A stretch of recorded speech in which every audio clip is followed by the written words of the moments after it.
Welcome to this lecture on types of fuels used in the maritime sector. I'm Dr. Sam Tawfiq, and in this session, we'll explore the main categories of marine fuels, their properties, the international standards that govern them, and the emerging trends shaping the future of the shipping industry. Lecture objective. The main objective of this lecture is to give you a comprehensive understanding of marine fuels. By the end of this session, you should be able to recognize the main types of marine fuels, understand their key properties and performance requirements, identify the international standards that regulate marine fuel quality, and finally, appreciate the environmental regulations and future trends that are reshaping the maritime energy sector. What is marine fuel? Marine fuel, also known as bunker fuel, is the energy source that powers ships. Broadly, it can be categorized into three groups: distillate fuels, such as marine gas oil and marine diesel oil, which are lighter and cleaner; residual fuels, such as heavy fuel oil, which are heavier and traditionally used in vessels; and alternative fuels,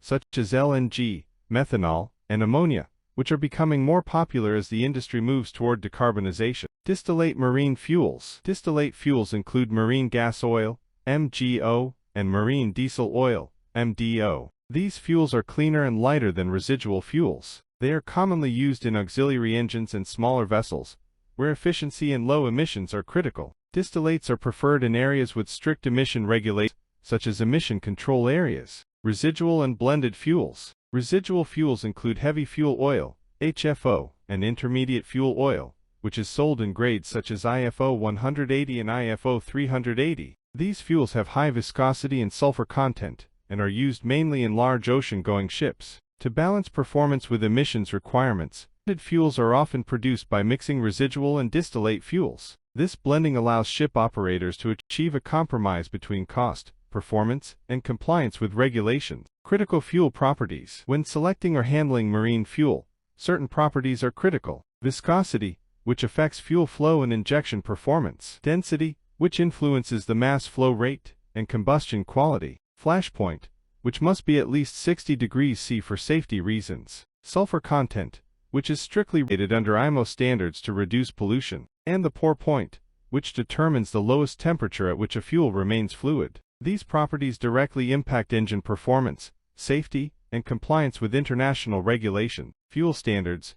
ISO 8217. Fuel quality is regulated under ISO 8217, which defines international standards for marine fuels. This standard classifies fuels into grades such as DMO and DMB for distillates, and RMG 380 or RMK 700 for residual fuels. The standard also places limits on key parameters like viscosity, density, sulfur, flashpoint, water, and sediment content. Compliance with ISO 8217 ensures that the fuel is safe, reliable, and environmentally acceptable. Environmental and regulatory overview. One of the most important regulations affecting marine fuels is the IMO 2020 sulfur cap. This regulation limits the global sulfur content in marine fuel to 0.5% m, and even stricter limits of 0.1% m in emission control areas. To comply, operators have several options: switching to low sulfur fuels,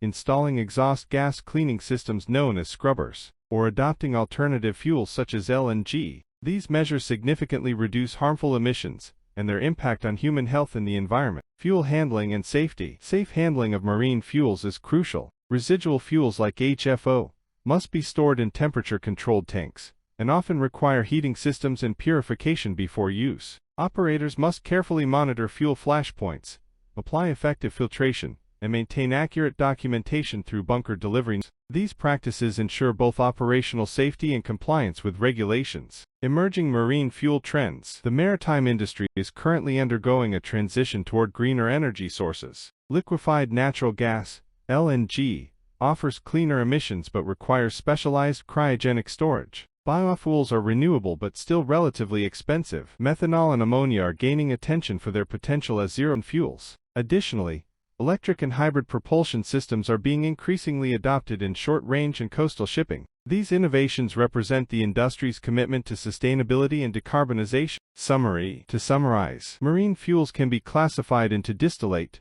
residual, and alternative types. Their critical properties, such as viscosity, density, flashpoint, and sulfur content, directly affect performance and safety. International standards like ISO 8217 ensure fuel quality, while environmental regulations such as IMO 2020 are pushing the industry toward cleaner alternatives. Emerging fuels and technologies, like LNG, methanol, ammonia, and electrification, are paving the way for a sustainable maritime future. Thank you for joining me in this lecture on types of fuels used in the maritime sector. I hope this session has provided you with valuable insights into the fuels that power global shipping and the challenges and opportunities the industry faces in transitioning toward cleaner energy. With my best regards, I am Dr. Sam Atafi.